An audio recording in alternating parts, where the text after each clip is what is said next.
On my final day, the priest came, and although I struggled through my coughing fits and the weakness of my body extended to my voice and I could barely raise my head, I finished the prayer. I had done things I wasn't proud of. I had done things I was. I wasn't perfect. I wasn't evil. I thought I might have been good, but I wasn't sure. I hadn't the energy to think about it. I hoped the prayer helped, whatever it said. I slept for what I expected would be the last time. And then I woke. I was no longer in the hospital bed. I felt weightless, better than I remembered ever feeling before. There were a series of old-fashioned scales in front of me, an old man at a counter, and various scenes from my life were playing on TVs in plain view. "Is this heaven?" I asked the old man.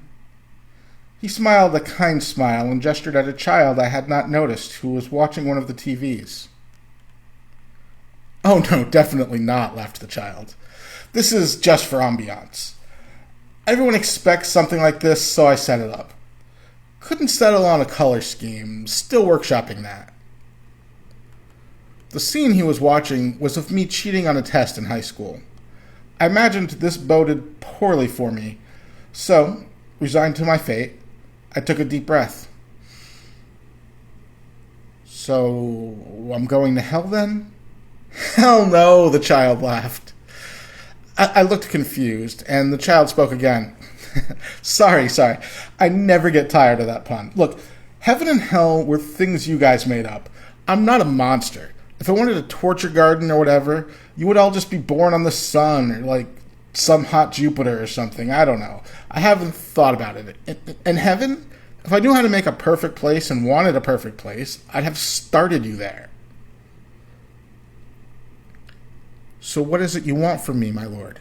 I asked, bowing my head in reverence to the child god. "Lord?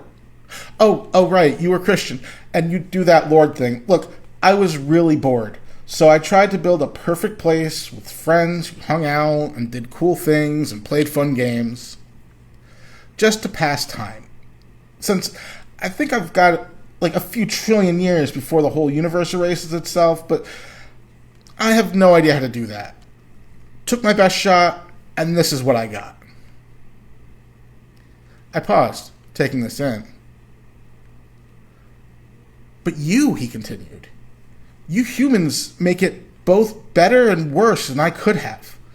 You have such good ideas and some really bad ones, and I thought, well, what if we could find a way to use the good ones and make a better place, get closer to my dream, maybe just with the people who want that, and help the people who don't with their own dream, whatever that is."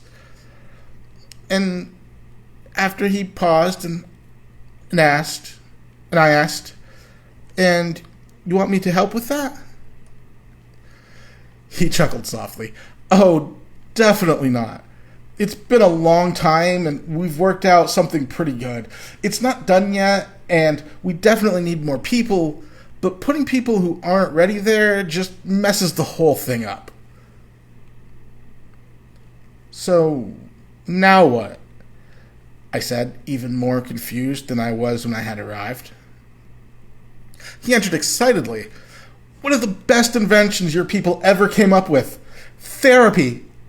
Look, the world I made is messed up, and it did some messed up things to you. We've got all the details, and we can go through them and work out all the problems over cheesecake and hamburgers."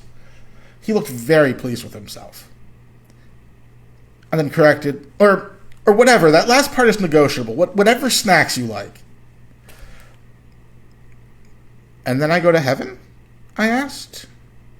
He smiled, wider than he had before. "And then we build heaven. Together."